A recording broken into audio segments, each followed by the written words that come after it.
Welcome back, everyone. Ready for another deep dive? Always. Awesome. Today, we're heading back to ancient India. We're going to explore the Gupta Empire. Oh, the Guptas. Fascinating I period. know, right? And our guide for this journey is this great YouTube videos from kings and generals. I love those guys. Me too. The video is called Gupta Empire, Golden Age of Classical India, Ancient Civilizations. Catchy title. Gets right to the point. Definitely. So, the Guptas, they weren't around as long as, say, the Romans, but their impact, wow, art, literature, religion, they shaped Indian culture as we know it. It's true.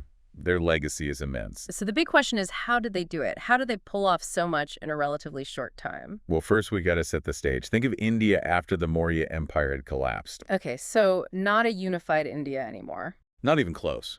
Fractured kingdoms, power struggles everywhere. A real mess, honestly. You had these remnants of big empires, like the Kushans and the Sakas up in the northwest. And then down on the Ganges plain, groups like the Nagas and the Vakatakas all fighting for a piece of the pie. Sounds like chaos. It was. And then you toss in the Kshatrapas. Basically, they were governors appointed by foreign power, so another layer of complexity there. Right. It wasn't just kings battling it out. And we can't forget the Adivasi tribes. They held serious power in many areas. So not just political upheaval, right? Yeah. The video mentions religion is changing too, big time. Absolutely. It wasn't just borders and kings that were shifting. The whole spiritual landscape was transforming. Buddhism and Jainism were big players, but Hinduism was also evolving. So we're talking what, like the emergence of Vishnu and Shiva worship? Exactly. And new scriptures like the Puranas were popping up, reflecting these changes. It was a dynamic period, religiously speaking. Okay, so lots going on, and then boom, the Guptas arrive. Right. And their story begins with a bit of a mystery. Sri Gupta, the dynasty's founder, he's a real enigma. An enigma? How so? We have hardly any solid info on him. No coins, no inscriptions.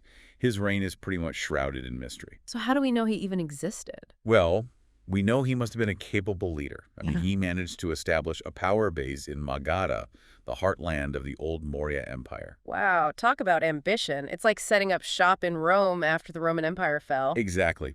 Bold move. Yeah. But it's his son, Chandragupta I, who really kicks things into high gear. He's like our Alexander the Great of the Gupta Dynasty. He conquered vast territories and really expanded the empire. He wanted to create an empire, not just rule a small kingdom. Exactly. And the coinage from his reign, it's amazing. They had these depictions of harpists and archers, even Hindu deities. A real statement of power. They wanted everyone to know who was in charge. And then his son, Samudragupta successed, he takes this image building even further. This guy was known as the warrior poet king. A poet and a conqueror. What a combination. Right. And the video talks about this incredible inscription, the Allahabad inscription. It's like a giant PR campaign carved in stone, praising all his victories. It's more than just a list of wins, though. The inscription itself is fascinating. The script is beautiful. It developed from earlier Brahmi scripts, and guess what? It later gave rise to the Devanagari script, which is still used today. So they were showing off their advanced writing system, too. Absolutely. The Guptas, they understood the power of imagery. They wanted to be seen not just as powerful, but also as sophisticated patrons of culture. So they weren't just conquerors, they were builders of a new era. And that brings us to Chandragupta II, also known as Vikramaditya. This is where the Golden Age truly begins. Yeah, the video really highlights this period. For good reason. Chandragupta II, he was a different kind of leader. He focused on fostering a vibrant cultural scene. Art, literature, science, all flourished under his rule. He was a big patron of the arts, right? I've heard about the Navaratnas, the 9 jewels of his court. Oh yeah, the Navaratnas. Imagine having the best poets, the most brilliant scholars in your kingdom, all composing amazing works, in Sanskrit no less, praising your reign. That's Chandragupta II. Talk about a legacy. And speaking of those poets, Kalidasa, right? He's considered one of the greatest Sanskrit poets ever. He was a rock star. And his works, praising Chandragupta II, they became models of literary excellence for centuries. It's incredible how the Guptas used language and art to shape their image. This practice, it started earlier, but the Guptas, they really ran with it. And it became a model for kings across Asia. They were trendsetters. Talk about influence. And it wasn't just poets singing his praises. The video even mentions a Chinese Buddhist monk, Fa Xian, who was impressed by Chandragupta II. Fa Xian traveled all the way to India during Chandragupta II's reign, and he was blown away by his generosity and support for religious institutions. So Chandragupta had international fans. He did. It shows you how far his reputation spread. And it's important to point out that Gupta's religious tolerance. They were pretty remarkable for their time. Yeah, the video mentions Chandragupta II was likely a Vishnu devotee himself, but he still supported Buddhist temples and other Hindu sects. They seemed to understand that a diverse empire needed a diverse religious landscape. So they were savvy rulers, not just on the battlefield, but also in how they managed their society. They got it. Yeah. And that's what makes the Gupta era so captivating. They understood the power of culture, they knew how to manage different religious groups, and they had a knack for governance. But even the greatest empires fall, right? The Guptas eventually faced their own decline. That's true. Nothing lasts forever. And the story of their decline, well, that's a whole other chapter. Yeah, so after Chandragupta II, you have Kumara Gupta I. Kumara Gupta, okay. And he kind of kept up this whole religious patronage thing. But the ruler who really stands out is Skandagupta. Skandagupta. Often called like the last great Gupta king. Okay. And he had some real problems to deal with, like the Hepthalite The invasion. Hillflights, who were they? Well, they were these nomadic warriors. They were pushing into Gupta territory from Central Asia. Oh, so kind of like the Huns in Europe, causing trouble for the Romans. Exactly. And we have this inscription, the Bhattari inscription. Bhattari inscription. It talks about Skandagupta's, valiant efforts to fight them off. So he was trying to protect the empire. Yeah, he managed to hold them back for a while, like secure the borders. But those constant threats, man, they took their toll. It sounds exhausting. It was. It's like, imagine Emperor Trajan trying to hold back all those barbarian invasions. Right. You can only hold on for so long. Exactly. And eventually you had these internal conflicts, on top of all the external pressures, and that's what led to the slow decline of the Gupta Empire. Okay, so the Kings and Generals video, it focuses a lot on like the big picture stuff, the wars, the famous rulers. But I'm curious, what was everyday life actually like during the Gupta Empire for like the average person? Well, there's this idea that's been around that Indian cities, they declined during the Gupta era. Okay. But modern historians, they don't really agree with that anymore. So cities were still important. Oh, yeah. They were centers for trade, for culture, all that. But Gupta society was really built on rural agriculture. So life for most people revolved around farming, village life, that kind of thing. Pretty much. Yeah. Yeah. And mining was also a big deal for their economy. But what's interesting is how they actually managed to run such a massive empire. Okay. Because their system was pretty decentralized. Decentralized? How so? They knew they couldn't, micromanage everything from the capital. Right. That makes sense. So they delegated authority.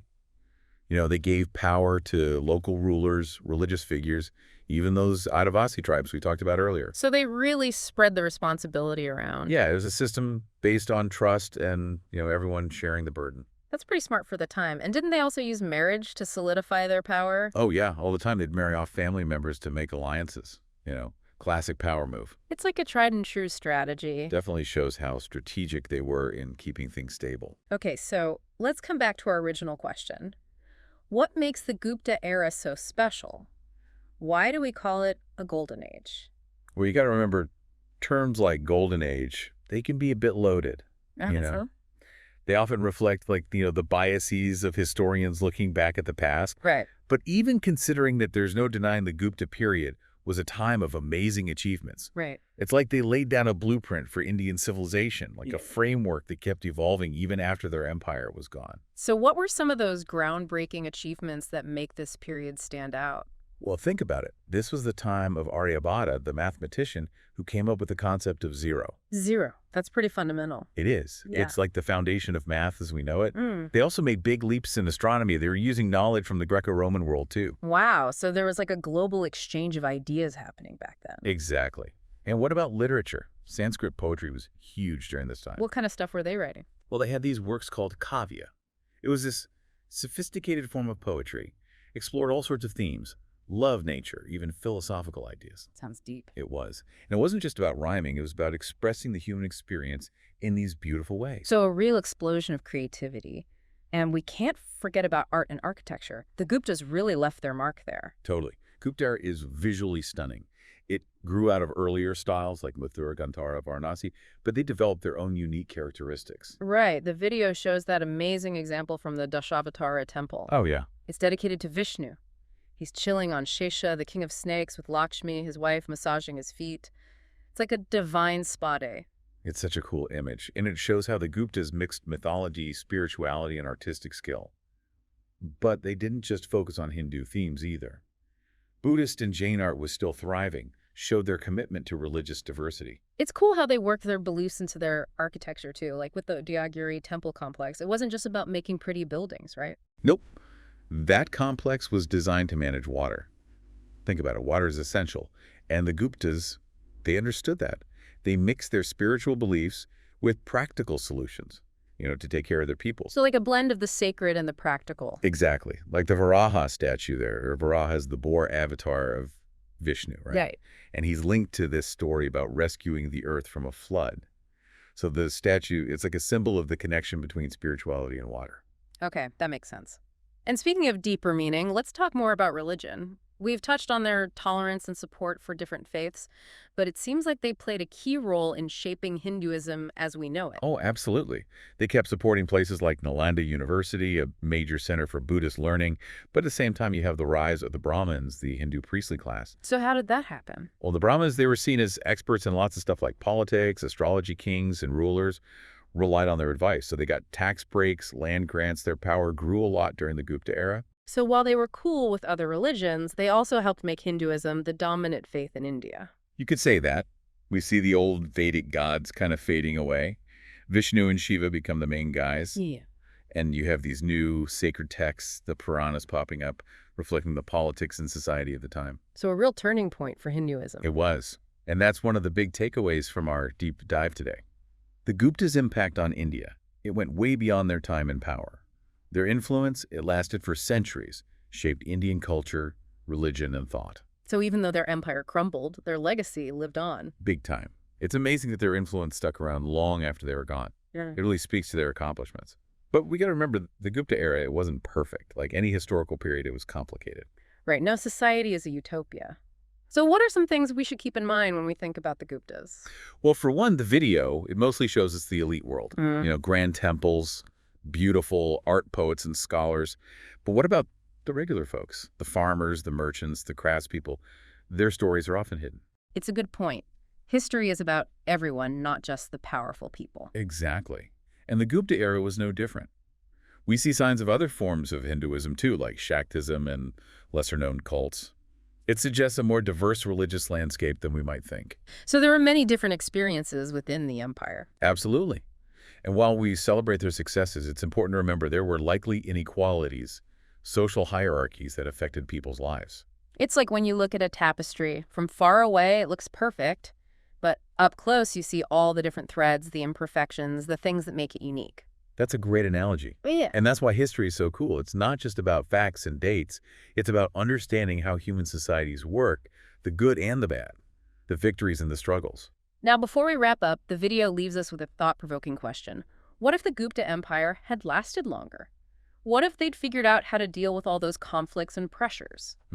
That's a good one to think about, isn't it? What if they had thrived for another 100 years or two? How would India be different? How far would their cultural and religious influence have reached? It's tough to say, but it's fun to imagine the possibilities. It reminds us that history isn't a straight line. It's full of twists and turns, what-ifs, and unexpected outcomes. And sometimes even a relatively short empire like the Guptas can have a ripple effect that lasts for centuries. Yeah, it really gets you thinking, doesn't it? How something that seemed small at the time can have these huge consequences way down the line. But even though the Gupta Empire is long gone, their legacy's still with us, isn't it? Oh, for sure. Just look around. So much of what we see in museums today, the math we use every single day, even philosophical ideas that we're still grappling with, it all goes back to the Gupta period. It's like they left this blueprint that people have been building on ever since. Yeah, exactly. Like this foundation for Indian culture. So as we wrap up this deep dive, what's the one thing you really hope our listeners take away from our conversation?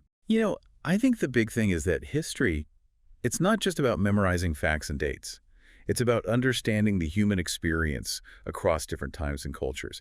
It's about connecting with the people who came before us, learning from their successes and their mistakes, and realizing that we're all part of this long story. I love that. And I think the Guptas, with everything they accomplished and all the challenges they faced, they really embody that idea. They do. They show us that history is full of surprises and that even empires that don't last forever can have a lasting impact on the world. Couldn't have said it better myself. Well, it's been fantastic exploring this period with you. Likewise. Always a pleasure to dive into the Guptas. And to all our listeners out there, thanks for coming along on this journey through ancient India. We hope you enjoyed this deep dive into the Gupta Empire.